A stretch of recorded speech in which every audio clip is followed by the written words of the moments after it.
আসসালামু আলাইকুম। জাহান কিচেন থেকে স্বাগতম। আজকে নতুন একটা রেসিপি নিয়ে চলে আসলাম। আজকের রেসিপিটা আপনারা দেখেই বুঝতে পারছেন, পিঠার রেসিপি। আজকের পিঠাটা হচ্ছে সুন্দরী ভাইরাল পিঠার রেসিপি। এই রেসিপিটা খুবই ইজিলিভাবে আপনারা বানাতে পারেন। দেখুন কি সুন্দর লাগছে দেখতে পিঠাটাকে আমি মিষ্টি কুমড়া শেপে বানিয়েছি, দেখতেও খুব সুন্দর লাগছে। আপনারা এই পিঠাটা বিভিন্ন ওকেশনে, অনুষ্ঠানে, বিয়ে বাড়িতে, জন্মদিনে, গায়ে হলুদের ডেকোরেশনের জন্য বানাতে পারেন। খুবই ইজিভাবে এই পিঠাটা বানানো যায়। বিশেষ করে বাচ্চাদের আকর্ষণ বাড়ানোর জন্য এই পিঠাটা খুবই ভালো। বাচ্চাদের টিফিনেও আপনারা এই পিঠাটা খুব সহজেই বানিয়ে নিতে পারবেন। চলুন দেখে নেওয়া যাক কীভাবে বানিয়েছি এই পিঠাটা এবং কী কী উপকরণ নিয়েছি আমি এই পিঠাটা বানাতে। চলুন দেখে নেওয়া যাক। এই পিঠাটা বানাতে বেশি উপকরণের দরকার নেই। প্রথমেই চুলাতে আমি একটা কড়াই বসে নিয়েছি। কড়াইটা একটু গরম হওয়ার পরে আমি দিয়ে দিচ্ছি 1 কাপ গুড়। আমি গুড়টাকে শিল দিয়ে থেতলে নিয়েছি, আপনারা চাইলে গ্রেটারে গ্রেট করে নিতে পারেন। দিয়ে দিচ্ছি 1 কাপ পরিমাণ নারিকেল।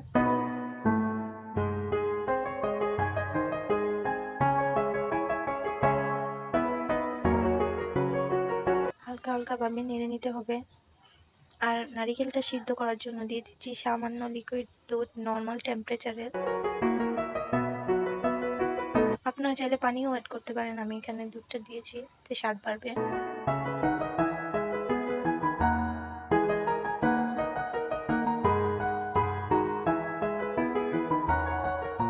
আমি আরেকটু দুধ অ্যাড করে দিচ্ছি। আমার মনে হলো দুধ একটু কম হয়েছে, তাই আমি আরেকটু দিয়ে দিচ্ছি।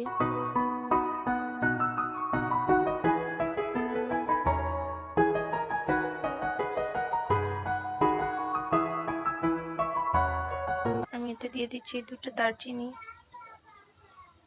আমি এই পুরটা রেডি হয়ে গেলে মশলাটা উঠিয়ে ফেলবো। জাস্ট ফ্লেভারের জন্য আমি দিয়েছি।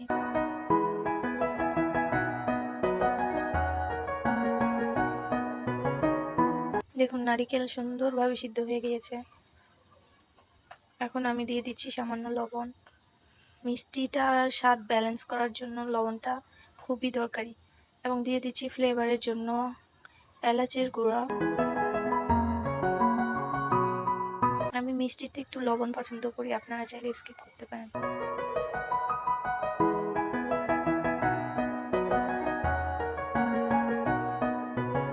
আমি এই পুরটা বেশি শুকনো শুকনো করে বানাবো না, হালকা ভিজা ভিজা রাখবো।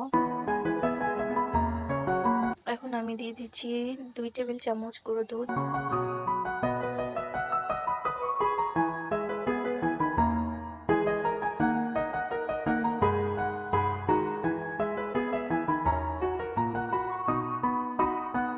দুধটা ভালোভাবে মিশিয়ে নিতে হবে।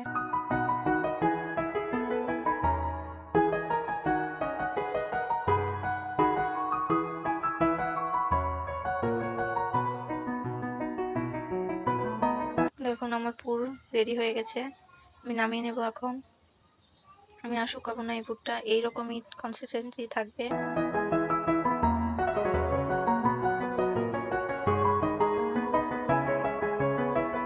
এখন আমি চুলায় একটা পাতিলা বসিয়ে নিয়েছি, দিয়ে দিচ্ছি 1 কাপ লিকুইড দুধ।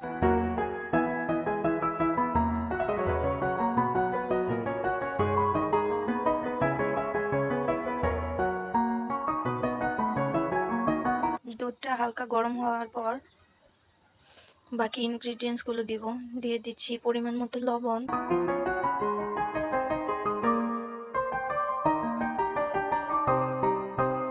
এখন দিয়ে দিচ্ছি ফুড কালার। ফুড কালারের মধ্যে আমি জর্দা রংটা ইউজ করেছি কুমড়ার কালারটা আসার জন্য।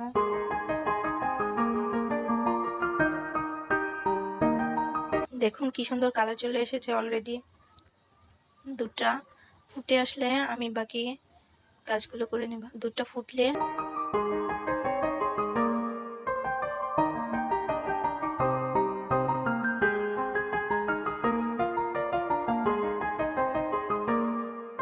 দুধটা বলক আসা পর্যন্ত ওয়েট করব। দেখুন দুধটা বলক চলে এসেছে।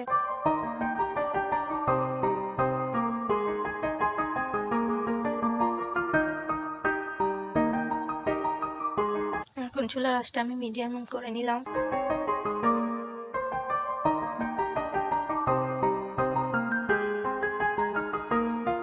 এখন দিয়ে দিচ্ছি 1.5 কাপ চালের গুঁড়া। আমি 1.5 কাপ চালের গুঁড়া নিয়েছি এখানে।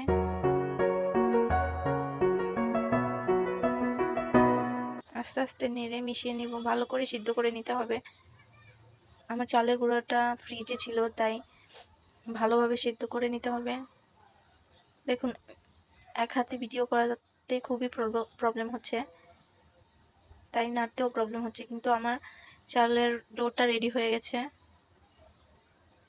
আমি এখন নামিয়ে নিব। দেখুন এই রকম হয়েছে, আমি মুথে নিব।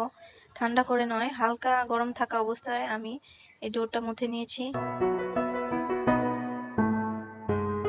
এখন হাতে সামান্য তেল মেখে ডোটা লেচি কেটে নিব। সবগুলো লেচি এক মাপের কেটে নিব আমি।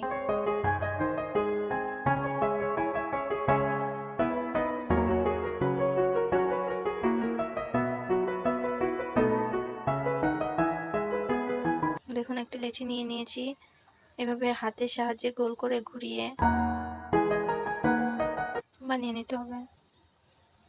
সব দিক একরকম পাতলা করে নিতে হবে, একদিক ভারী একদিক পাতলা হলে হবে না। আমি এখন এখান থেকে পুর ভরে নিব।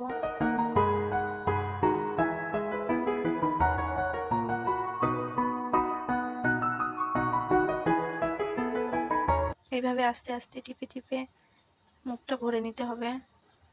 আমি আরেকটা দেখিয়ে দিচ্ছি, প্রথমটা একটু ভালো হয়নি।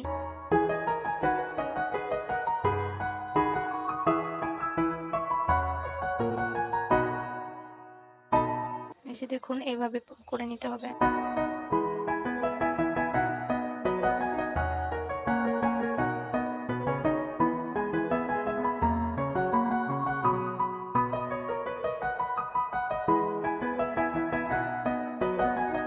এই যে দেখুন হয়ে গেছে। আমি উপর দিকটা কুমড়া শেপের মতো করে নিলাম। এখন একটা চামচের মাথা দিয়ে কুমড়া শেপ করে নিব।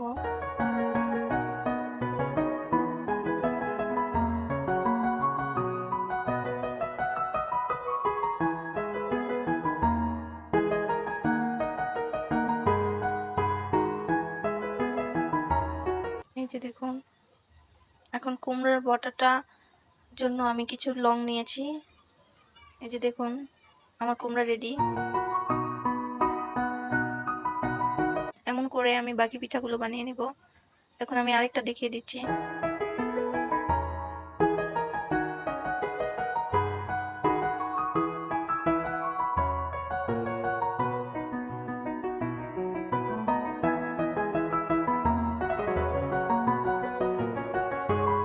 আস্তে আস্তে করে বানাতে হবে, ভয় পাওয়ার কিছু নেই। প্রথমটা না হলে দ্বিতীয়টা অবশ্যই হবে, আস্তে আস্তে করে নিতে হবে। এই যে দেখুন উপরের দিকটা আঙ্গুলের সাহায্যে একটু চ্যাপ্টা করে নিয়েছি।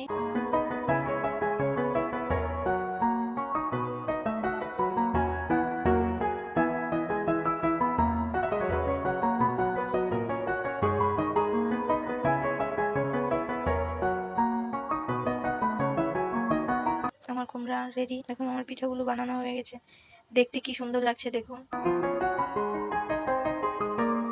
আপনারা খুব ইজিলি ভাবে বানাতে পারেন। আমি চুলায় আগে থেকে পানি বসিয়ে গরম করে নিয়েছিলাম। এখন এতে হালকা তেল মাখিয়ে ভাপে বসিয়ে দিব 30 মিনিটের জন্য।